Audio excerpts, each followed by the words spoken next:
as the days of Noah were, so shall also the coming of the Son of Man be. Ah, yes. You know, if you're new to the show, we tackle some of these issues of the modern era from the context of what Jesus talked about. He said that when he's about to return, he said that it will be as it were in the days of Noah.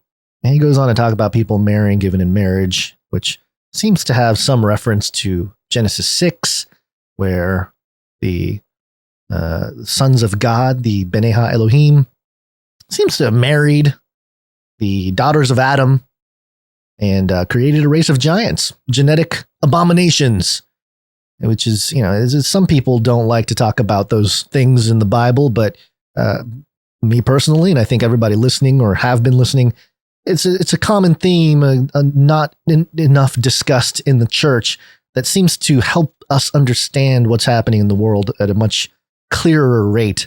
But this is dailymail.co.uk, and the headline: Aria is the first baby in the world to be selected after being genetically screened before birth for a host of diseases. So should all parents be able to do this?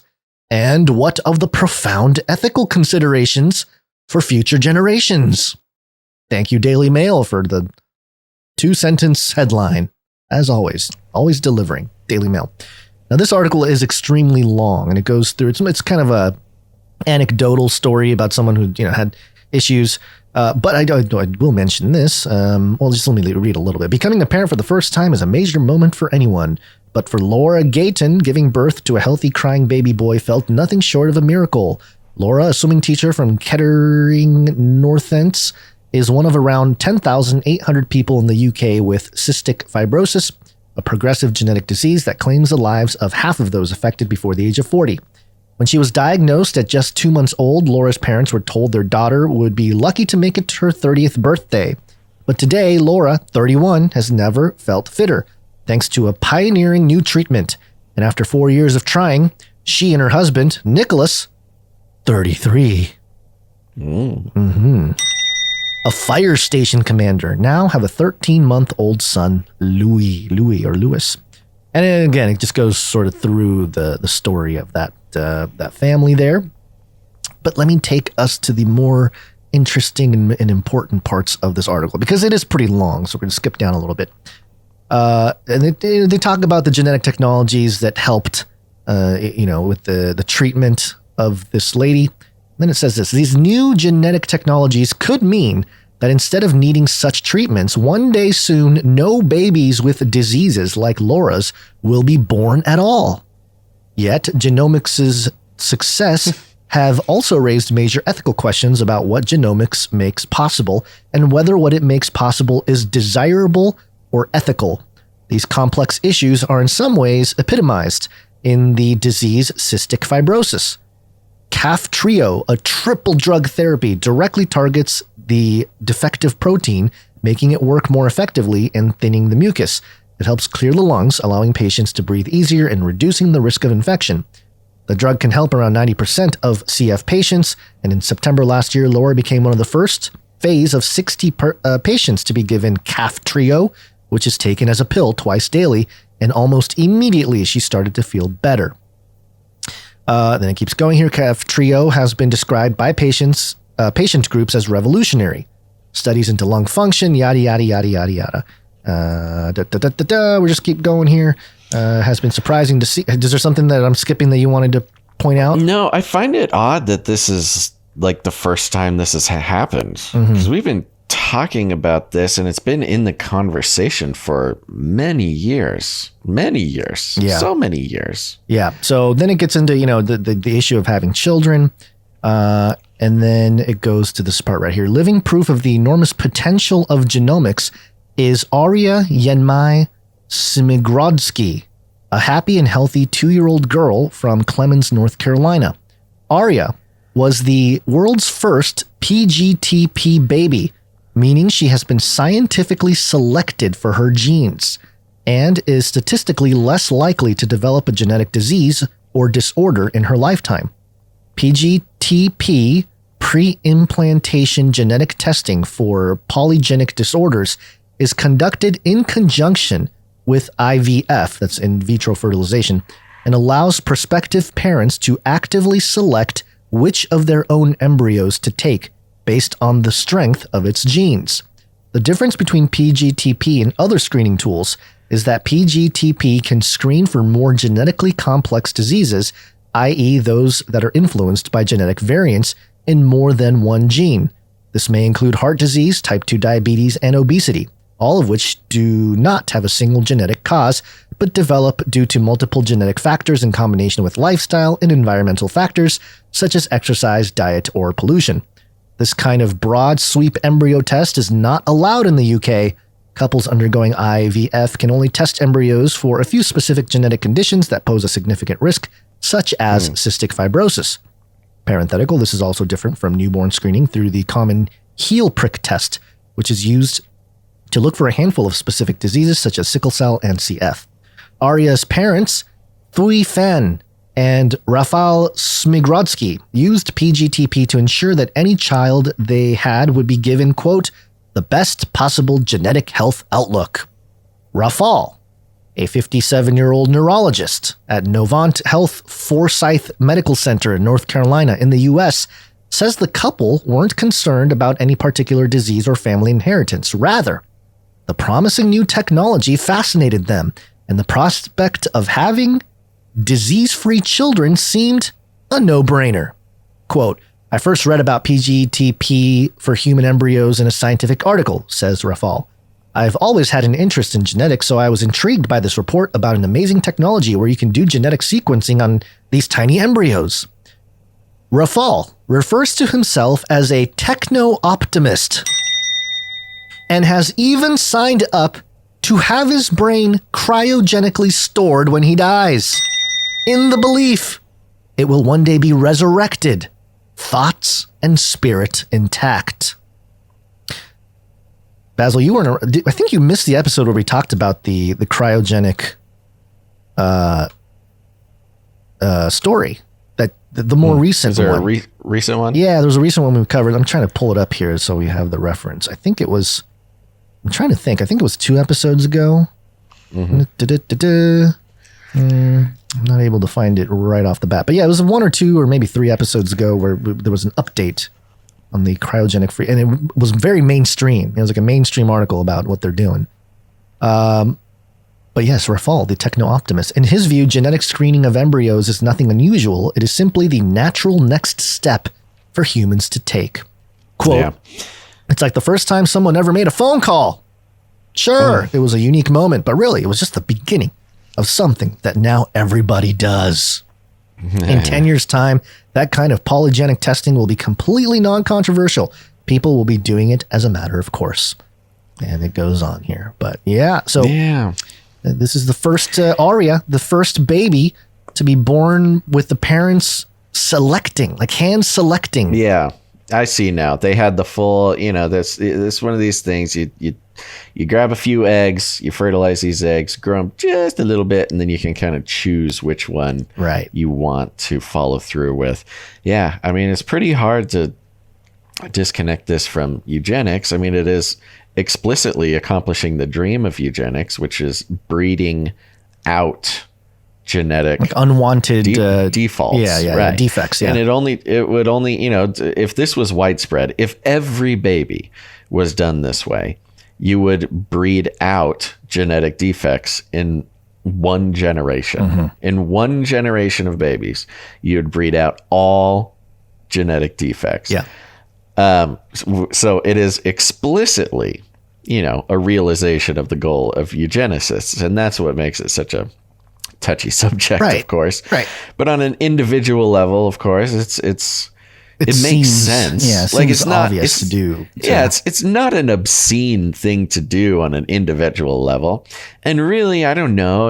I can understand someone who thinks that this is an obvious choice and would love to breed out all genetic defects.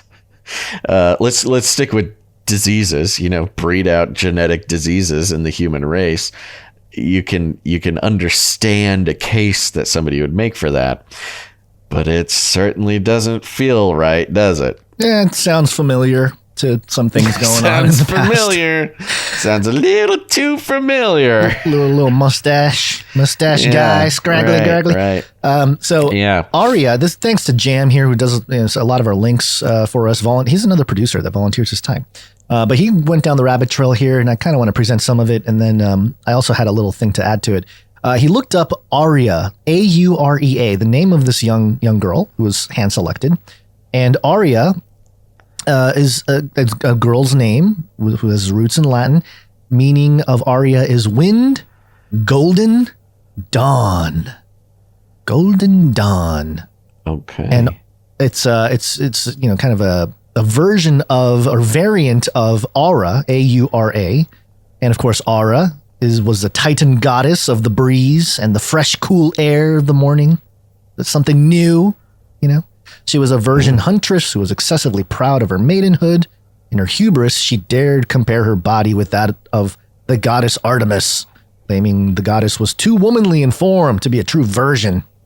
It goes on here. And also, Aura in mythology in one mythology, I believe she's like the daughter of Kronos, or created by Kronos. And it's all in connection to the Golden Age, which of course we know about the Golden Age and how it was a time when the gods and humans freely intermingled. Sounds kind of like the days of Noah, at least before the flood. Jam went through the links here and had presented all kinds of stuff. Hesiod's 5 Ages of Man. And I think it has Aurea, or at least the Titans, and their sort of one of the ages of men, the Golden Age being that Golden Age where, again, gods and men mingled. But also, in terms of predictive programming, there's a movie, a very popular movie, called oh my gosh. I'm blanking on the name right now. Very popular. Very, very popular. Guardians of the Galaxy. Sorry about that. Guardians of the Galaxy. And if you've seen Guardians of the Galaxy, there are some individuals called sovereigns. The sovereign race. You know about the sovereign race, Basil? Yes. They're pure gold. Like gods almost. They're gold. And so I went through some of the wiki stuff about the sovereign. And this is what the document from the Marvel Cinematic Universe says. The High Priestess Aisha had mobilized massive means to capture the Guardians of the Galaxy during both the escape from the Sovereign fleet and the battle on Ego's planet, leading the Sovereign to find their resources heavily depleted. However, Aisha did not give up on the idea of exacting revenge on the Guardians. She decided to create a new and better type of Sovereign and christened the new creation Adam. So yes, she creates Adam Warlock. And the Sovereigns have characteristic golden skin, gold hair, and gold eyes. They are genetically engineered and created in birthing pods. Sovereign are known for being very serious and straightforward. However, this led them to become incredibly arrogant, to consider them as superior to other races. So really, other than their gold complexion, they're not any different from regular humans, but just their arrogance is what makes them interesting. And then if you look at the birth pods, they're kind of gnarly looking. Looks like looks like a rib cage made of gold. And this is where Adam Warlock was created. And do you know anything about Adam Warlock? Not really. I'm trying. Come on, you're the Marvel guy. You're supposed to. I know. You're supposed to comment on these issues. I could be incorrect. I don't think those. I just watch the movies. I don't read the comics. No, you're a bandwagon fan. We have producers who are much more knowledgeable in the comics than I am. Bandwagon fan here. Yeah. So it's easy. You take the easy route. Watch the movie. Sure. Yeah. So. Adam is the perfect sovereign created by Aisha in order to help her destroy the Guardians of the Galaxy. And I just thought it was a very, it's kind of that opposite thing where, God not created, but he had, gave his only begotten son to defeat death and do all these things. It's sort of like a mocking of that. It's got its own Luciferian thing going on here with the gold and all that stuff. But I just find it interesting, in connection to Arya, this young girl who's hand selected genetically. Well, yeah, you had Adam, the first man. Yeah.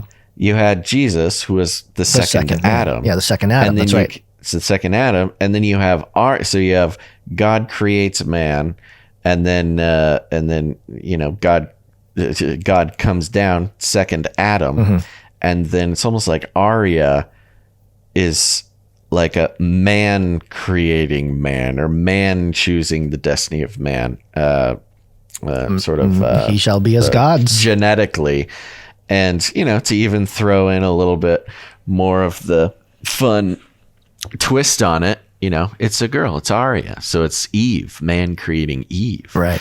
Type of thing. So it's a very interesting connection. I mean, it's interesting because it seems, especially in the context of the stuff that we talk about, it seems fairly tame. It does. This process. I know. It does. It seems incredibly tame what they've done, but it is groundbreaking. And again, not in the science necessarily, because we talk about much crazier science that's out there. Yeah. The science is not the craziest part.